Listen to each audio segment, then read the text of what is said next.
संत ज्ञानेश्वर प्रतिकूल सामाजिक परिस्थितियों, अपमान की पराकाष्ठा, तत्कालीन सामाजिक वातावरण का कठोर आघात। ऐसी विषम परिस्थितियों में संत ज्ञानेश्वर का बीता बचपन। पिता का साया सर से उठ गया, लेकिन अपने दैविक ज्ञान और बुद्धि क्षमता से समाज में न केवल स्थान प्राप्त किया, बल्कि महज 15 साल की उम्र में ही संस्कृत निष्ठ गीत का सरल और सुबोध मराठी भाषा में गीता भाष्य भावार्थ दीपिका या ज्ञानेश्वरी समाज के सामने प्रस्तुति की। महाराष्ट्र के औरंगाबाद जिले में गोदावरी नदी के किनारे आपे गांव में पिता विट्ठलनाथ और माता रुक्मिणी देवी के दूसरे पुत्र के रूप में 1275 ईस्वी में जन्म लिया। दरअसल संत ज्ञानेश्वर के जीवन में उनकी बहन मुक्ताबाई की भूमिका भी महत्वपूर्ण रही, क्योंकि समाज के कलुषित मानसिकता वाले व्यक्तियों से अपमानित होकर उन्होंने अपने आप को कमरे में बंद कर लिया।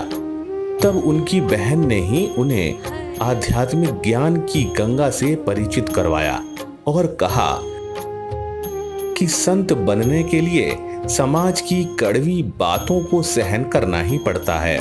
तो संत ज्ञानेश्वर ने आलंदी से तीर्थ यात्रा का आरंभ किया और इसी तीर्थ यात्रा के दौरान उन्होंने अभंगों की रचना की।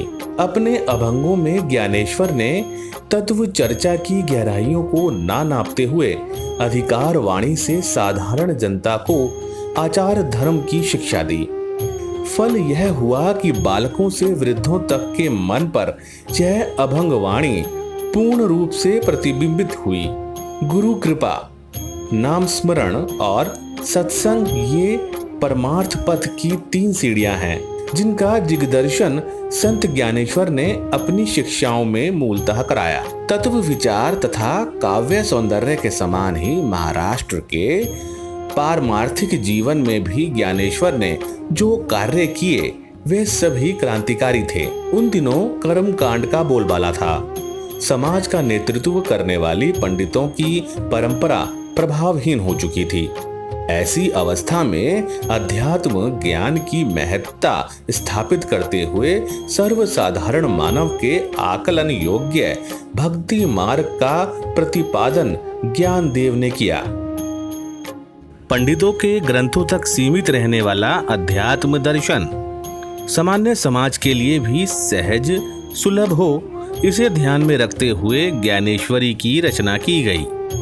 इसी कारण यहाँ पुनः एक बार भागवत धर्म की स्थापना हुई तथा इस संप्रदाय के प्रमुख धर्म ग्रंथ के रूप में ज्ञानेश्वरी की भी सामान्य जन के बीच प्रतिष्ठा हुई। बालक से लेकर वृद्धों तक को भक्ति मार्ग का परिचय कराकर भागवत धर्म की पुनः स्थापना करने के बाद ज्ञानदेव ने आलंदी ग्राम में अत्यंत युवा होते हुए भी जीवित समाधि लेने का निश्चय किया।